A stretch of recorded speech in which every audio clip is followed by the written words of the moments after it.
Welcome to Dhatri vlogs. Saundaryalahari 11వ శ్లోకం. చతుర్భిః శ్రీకంఠైః శివయువతిభిః పంచభిరపి ప్రభిన్నాభిः శంభోః నవభిరపి మూలప్రకృతిభిः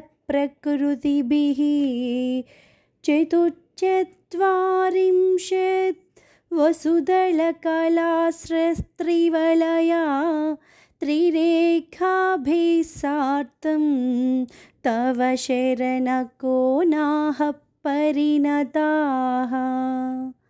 ఓం శ్రీ మాత్రే నమః. ఫస్ట్ టైం నా ఛానల్ చూస్తున్న వాళ్ళు సబ్స్క్రైబ్ చేయండి. ప్రతిరోజు శ్లోకాలు చెప్తూ ఉంటాను. ఛానల్ని ఫాలో అవ్వండి.